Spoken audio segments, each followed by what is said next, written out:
Excuse me. Okay, this is just one of the videos. Album spotlight. Albums you need to own. Albums you need to hear. Now, I'm the type of person, I do keep things. I do buy albums. I do buy CDs. As well as DVDs and Blu-rays. I like to own what I have. After I got that out of my system, let's go on with the review. Review, opinion piece. You need to have this album. You need to listen to it. Obviously, as a rock fan, even if you're not, man, you should listen to it. It's an album that came out, let me see, almost 45 years ago. 45 years ago, can you imagine? Debut album. Here you go. Boston, this is the LP. Boston. Tom Scholz, Brad Delp, Sib. This is them on the back. Greatest Afro of the 70s, probably next to Don Henley, was Apache Ramos, who was in the Orphans and the Warriors. It's right there, that guy. Drummer. Look at that. Now, this album came out in 76. It came out to mixed response. You know, most of the people liked it. Critics hated it. A lot of the snobby ones, you know. It was corporate rock. It's bullshit. No, this is a classic.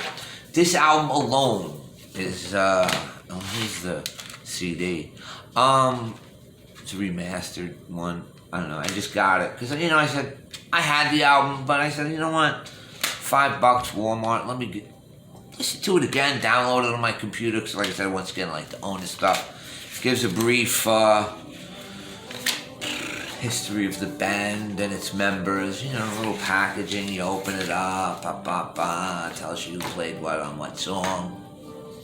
But literally, this album is it's greatest hits package, top to bottom. Now, ironically, even though it is a band, Tom Scholz recorded the whole thing himself, the entire album, all the instruments, I think. For the last song, which was written by the singer Brad Delp, who has since passed away. So they'll never be the same in that aspect.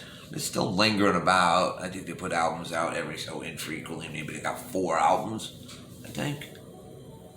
They still tour infrequently. I don't think they tour anymore, but you know, they could do a Zoom tour.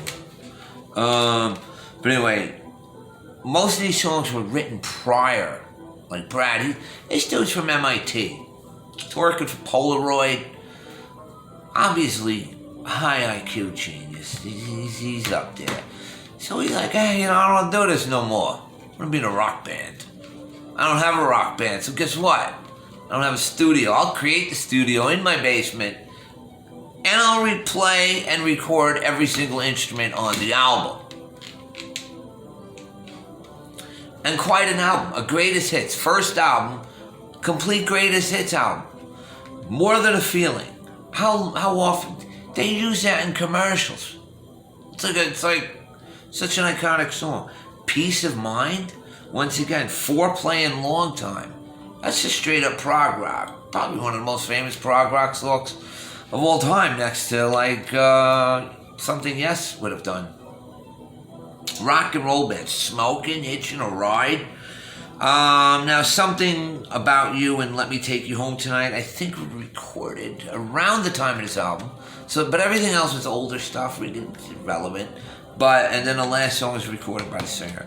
But top to bottom, songs 1 through 6, complete radio staples. You hear them to this day. So I can get it when people say, I don't want to hear that album anymore. But no, listen to the album. Listen to it as an album.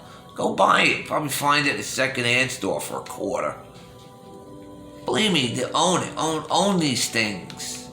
You know? It's like books. Own them. You know, they don't want you to own anything.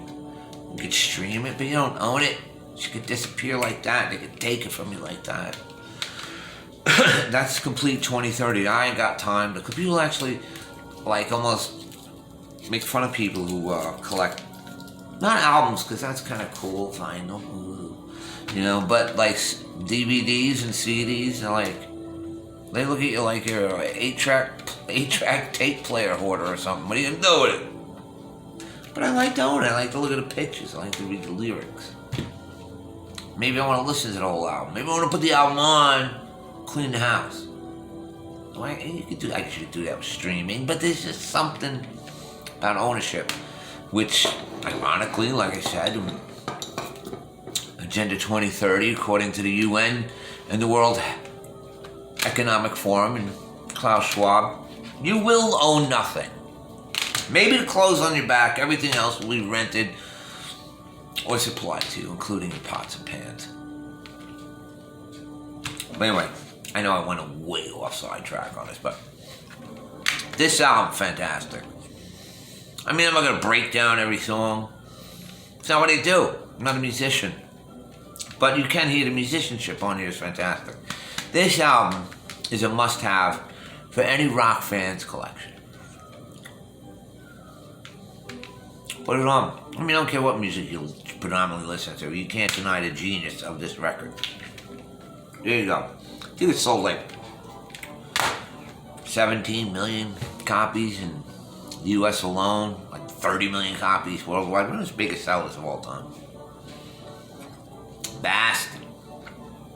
Bastard. Okay? Buy it.